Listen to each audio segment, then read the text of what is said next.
Hello class 11th, welcome back. आज start करते हैं हमारे प्रिंसिपल नंबर 1 से। बहुत सारे राइटर इसको है ना एंटिटी कॉन्सेप्ट बोलते हैं, कुछ जगह पे इसी को बिजनेस एंटिटी कॉन्सेप्ट के नाम से भी जाना जाता है और बच्चों पॉपुलरली इसको सेपरेट एंटिटी कॉन्सेप्ट भी बोला जाता है। एक ही कॉन्सेप्ट के एक से ज्यादा नाम है, हमको बस इतना ध्यान में रखना है। अलग अलग नाम से आपसे पूछा जा सकता है। चलिए, नाम में क्या रखा है साहब, उसका काम देखते हैं। ये कॉन्सेप्ट हमको क्या समझाता है? ये कॉन्सेप्ट हमको समझाता है कि जब हम अकाउंटिंग करने बैठेंगे किसी भी बिजनेस की, तो हमको एक छोटी सी बात हमारे दिमाग में रखनी पड़ेगी। वो बात यह है कि according to this concept, business and businessman are two different person. मतलब एक बिजनेस, कोई भी बिजनेस, और उसका जो बिजनेसमैन है मतलब उसका मालिक, ये दोनों के दोनों अलग अलग हैं। ये दोनों एक नहीं है बच्चों, they both are different. For example, मान लीजिए कि यहां पे देखिए थाला है। अब साहब थाला को तो हम सब जानते हैं। मान लीजिए साहब की थाला है, थाला ने एक बिजनेस स्टार्ट करा, तो ये बिजनेस के बन गए मालिक, ओनर। ठीक है, हम इनको ओनर बोल सकते हैं, हम इनको बिजनेस बोल सकते हैं, और हम इनको भगवान तो बोलते ही हैं साहब। ठीक है साहब। अब थाला का बिजनेस है बच्चे, ये थाला इलेक्ट्रॉनिक्स। मतलब साहब ये है ना, क्या करते हैं, एसी वेसी टीवी भी बेचते हैं, थाला टीवी थाला एसी ऐसा करके सबको सेल करते हैं। तो बच्चे ये हो गया इनका बिजनेस। अब हमारा प्रिंसिपल क्या बोलता है? हमारा प्रिंसिपल बोलता है कि for the accounting point of view, business का हिसाब किताब करने के लिए हमको एक बात दिमाग में रखनी है कि business and businessman are two separate person. They are not the one, they are separate. ये दोनों के दोनों अलग अलग हैं। जैसे साहब यहां मान लीजिए अंबानी जी हैं और यहां रिलायंस है, they both are different, they both are separate. यहां विराट कोहली है, यहां उनका बिजनेस 18 है, दे बोथ आर सेपरेट। यहां जेठालाल है बिजनेस का मालिक, और यहां उसका बिजनेस गड़ा इलेक्ट्रॉनिक है, दे बोथ आर सेपरेट। तो सबसे पहली बात होती है कि धंधे का मालिक मतलब धंधे का बंदा और धंधा, ये दोनों के दोनों अलग अलग होते हैं। अरे हां कि ना बच्चे। अब दूसरी बात, बोला गया कि हमको अकाउंटिंग किसकी करनी है, तो बोला गया हम कभी भी किसी बंदे की अकाउंटिंग नहीं करते, हम कभी भी किसी मालिक की अकाउंटिंग नहीं करते, हम किसी मालिक का पर्सनल हिसाब किताब की अकाउंटिंग नहीं करते। हम हमेशा अकाउंटिंग किसकी करेंगे? हम हमेशा अकाउंटिंग करेंगे इस बिजनेस की, इस धंधे की, इस व्यापार की अकाउंटिंग करेंगे। हम कभी भी एमएसडी की अकाउंटिंग करने वाले नहीं हैं। ये प्रिंसिपल बोलता है मेरे बच्चे। दो बातें, पहली बात, business and businessman are two separate person, ये दोनों अलग अलग हैं। और दूसरी बात, ये जो बिजनेसमैन है हम इसकी अकाउंटिंग नहीं करेंगे, हम अकाउंटिंग हिसाब किताब किसका करेंगे बच्चे? इस बिजनेस का करेंगे। फॉर एग्जांपल, बिजनेस ने साहब मान लीजिए लैंड खरीदा, आप अकाउंटिंग कर दीजिए। बिजनेस ने साहब बिल्डिंग खरीदी, आप अकाउंटिंग कर दीजिए। बिजनेस ने साहब बहुत सारा स्टॉक खरीदा, इलेक्ट्रॉनिक आइटम्स खरीदे, आप अकाउंटिंग कर दीजिए। बिजनेस ने मेरे बच्चे कहीं से लोन लिया, आप अकाउंटिंग कर दीजिए। एम्प्लॉय को सैलरी दी, अकाउंटिंग कीजिए। एम्प्लॉय को वेजेस दिया, अकाउंटिंग कीजिए। बिजली का बिल भरा, इलेक्ट्रिसिटी, अकाउंटिंग कीजिए। बिजनेस ने जो जो करा, ईच एंड एवरी ट्रांजैक्शन, आपको हर चीज की अकाउंटिंग करनी होगी। पर याद रखिएगा, ये जो बिजनेसमैन है इसने अपने जो भी पर्सनल चीजें करी, पर्सनल एक्सपेंसेस, हम इनका अकाउंटिंग करने वाले नहीं हैं। For example sorry, for example, हम सब जानते हैं बच्चों, थाला को सबसे ज्यादा पसंद क्या है? थाला को पसंद है बेटा बाइक वगैरह। थाला ने अपने लिए शानदार बाइक खरीदी। अब मुझे बताओ, ये बाइक एमएसडी ने खरीदी है या बिजनेस ने खरीदी है? सर ये धोनी ने अपनी पर्सनल बाइक खरीदी है, हम इसकी अकाउंटिंग नहीं करेंगे, ये इनका पर्सनल मैटर है। धोनी ने अपने घर का जो है बिजली का बिल भरा, अपने घर पे शेफ को अपना सैलरी दिया, अपने घर पे सिक्योरिटी गार्ड को सैलरी दिया, अपने घर पे बाकी स्कूल की फीस भरी बच्चों की। ये सब चीजें धोनी की पर्सनल है बच्चों, हम इनकी पर्सनल एक्सपेंसेस की अकाउंटिंग नहीं करेंगे। हम सिर्फ किसकी अकाउंटिंग करेंगे? हम इस बिजनेस की अकाउंटिंग करेंगे। आई होप ये बात आपको क्लियर हो गई होगी। तो सर मैंने आपको दो बातें बताई। पहली बात ये बताई मैंने कि अगर आप एक बिजनेसमैन है, कोई भी बिजनेसमैन है, आप मान लीजिए कि आप हो गए साहब जेठालाल। कौन हो गए बच्चे आप? जेठालाल हो गए, जेठिया। और जेठालाल का धंधा क्या होता है बच्चे? जेठालाल का धंधा होता है गड़ा इलेक्ट्रॉनिक्स। अब ये जो गड़ा इलेक्ट्रॉनिक्स है और जेठालाल है, अकाउंटिंग बोलता है कि दे बोथ आर सेपरेट, ये दोनों क्या है बच्चे, अलग अलग है। सेकंड चीज अकाउंटिंग बोलता है सर, या प्रिंसिपल बोलता है सर, कि we will make the accounts, we will prepare the accounts on behalf of Gada electronics. हम इस धंधे का हिसाब किताब करेंगे, हम कभी भी जेठालाल का हिसाब किताब करने बैठे नहीं है। क्या मेरी बात क्लियर है? बिल्कुल सर। चलिए आजिए बच्चों, अब मैं आपको है ना रीड करवा देता हूं, आराम से मेरे साथ देखिएगा। यहां बोला अकाउंटिंग प्रिंसिपल, हम बोल देते हैं अकाउंटिंग प्रिंसिपल नंबर 1। क्या प्रिंसिपल है? इट इज अ प्रिंसिपल, ये नियम है, which is taken to be self evident. इसको सेल्फ एविडेंट माना जाता है, मतलब आपको इसको प्रूव करने का जरूरत नहीं है ना। अकाउंटिंग की दुनिया में ये प्रिंसिपल हमेशा वैलिड माना जाएगा, ठीक है।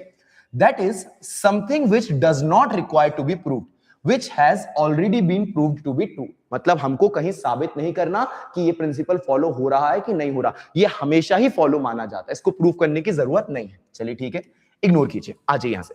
एंटिटी कॉन्सेप्ट, बातें देखते हैं। सबसे पहली बात क्या बोली?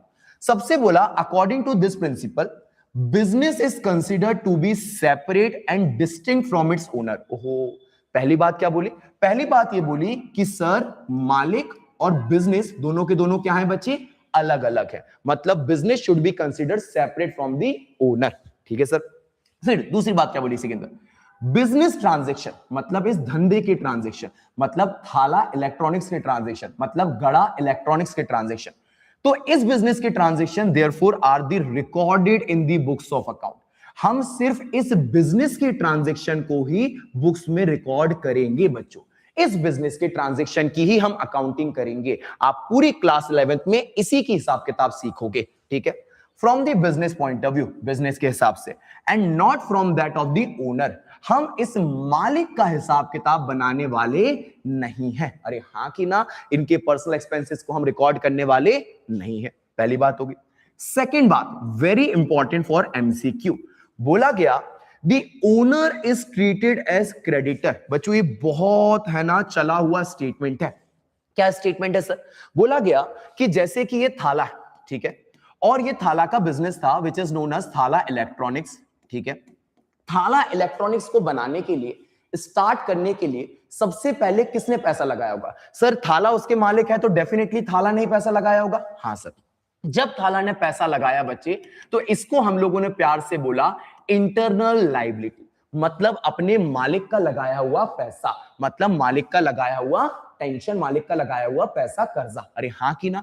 तो बिजनेस के ऊपर जो मालिक ने पैसा लगा रखा है, क्योंकि बिजनेस को कभी ना कभी इसको भी वापस करना है, पर अपने ही मालिक को देना है, इसीलिए हम इसको बोलते थे इंटरनल लायबिलिटी। और प्यार से हम सब इसको किस नाम से जानते हैं मेरे बच्चे? By the name of capital. तो बच्चे यहां पे बड़ा इंपॉर्टेंट बोला गया, the owner is treated as creditor. इसका मतलब यह है कि ये जो मालिक है, क्योंकि इसने पैसा लगा रखा है, तो इसको कभी ना कभी पैसा वापस करा जाएगा। तो बिजनेस के ऊपर इस मालिक का एक बर्डन है, तो उस बर्डन को बड़े सारे राइटर एक पॉपुलर वर्ड से बोल देते हैं, उसको बोल दिया जाता है क्रेडिटर। क्या बोल दिया जाता है बेटा? क्रेडिटर। तो इनका एक स्टेटमेंट है बस, ठीक है, आपको एमसीक्यू के लिए याद रखना है, ठीक है। तो मालिक का लगाए हुए पैसे को आप इंटरनल लायबिलिटी भी बोल सकते हो, आप कैपिटल भी बोल सकते हो, आप उसको क्रेडिटर भी बोल सकते हो, ठीक है। Of the business to the extent of capital invested by him in the business, ठीक है। तो ओनर को क्रेडिटर ट्रीट करा जाएगा to the extent of his investment, जितना उसने पैसा लगाया होगा उस हद तक उसको क्रेडिटर माना जाता है, ठीक है। तीसरी बात देख लेते हैं, क्या बोली गई? The capital is treated as liability. देखिए यहां पे उसी कैपिटल को क्या बोल दिया गया बच्चे? लायबिलिटी बोला। और लायबिलिटी में भी स्पेसिफिक जाए तो कौन सी लायबिलिटी बेटा? Internal liability. Because of the principle the owner house, इस प्रिंसिपल की वजह से मालिक का घर, हिज पर्सनल इन्वेस्टमेंट, उसके पर्सनल इन्वेस्टमेंट, उसका म्यूचुअल फंड वगैरह, हिज पर्सनल कार, उसकी पर्सनल कार, उसकी पर्सनल बाइक वगैरह, पर्सनल इनकम, उसकी सेविंग अकाउंट की इनकम, उसके घर पे कुछ पैसा पड़ा मिल जाना ऐसी कोई इनकम, एंड पर्सनल एक्सपेंडिचर, उसके शेफ के खर्चे, उसके सिक्योरिटी गार्ड के खर्चे, उसके गार्डन मेंटेनेंस के खर्चे, उसके घर के बिजली के बिल के खर्चे, kept separate from the accounts of business entity। इनको आप अलग रखिएगा बिजनेस एंटिटी से, इनका आप हिसाब किताब करेंगे नहीं। तो ये बोला गया कि मालिक के सारे पर्सनल खर्चे मालिक के खुद के ही माने जाएंगे, इसका हिसाब किताब नहीं करा जाएगा। चौथी बात क्या बोली गई बच्चे? चौथी बात बोली गई, ऑल्सो इफ द ओनर, अगर मालिक हैज सम अदर बिजनेस। ओहो, अगर मालिक के एक से ज्यादा बिजनेस है, फॉर एग्जाम्पल थाला का बिजनेस है, थाला इलेक्ट्रॉनिक्स। दूसरा कौन सा हो गया? थाला कंस्ट्रक्शन। तीसरा कौन सा हो गया? थाला डेवलपर्स। चौथा कौन सा हो गया? थाला स्कूल। पांचवा कौन सा हो गया? थाला academy. If he is having more than one business, तो बोला गया आप अकाउंटिंग किसकी करोगे? तो हमको तो अकाउंटिंग करनी है बिजनेस की, बट यहां तो 5 बिजनेस है, तो बोला गया पांचों बिजनेस की आप अलग अलग अकाउंटिंग करोगे। थाला स्कूल की अलग अकाउंटिंग, थाला कंस्ट्रक्शन की अलग अकाउंटिंग, थाला इलेक्ट्रॉनिक्स की अलग अकाउंटिंग, और थाला डेवलपर्स से जो भी मैंने बोले थे उन सबकी अलग अलग अकाउंटिंग करी जाएगी।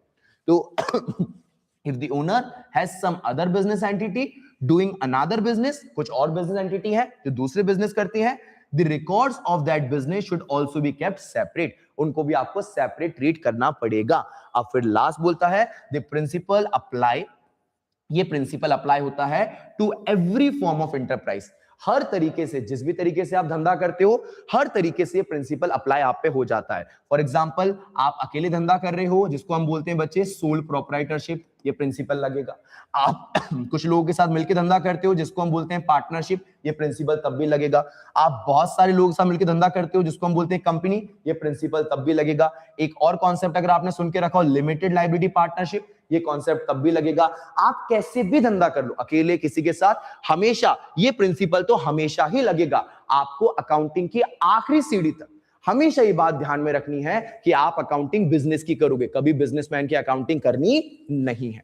तो इनको याद करने का जरूरत नहीं है बच्चों, आप इनका स्क्रीनशॉट ले लीजिए। आप बस ये वीडियो सुन लिया करा करें, इधर से एमसीक्यू बनने के चांसेस हैं इन सबसे, तो ये एमसीक्यू आपको ध्यान में रह जाएंगे। लर्न अगर करना है तो सिर्फ इतना ही याद कर लीजिएगा, ये आपके लिए काफी होगा। क्या ये बात क्लियर है?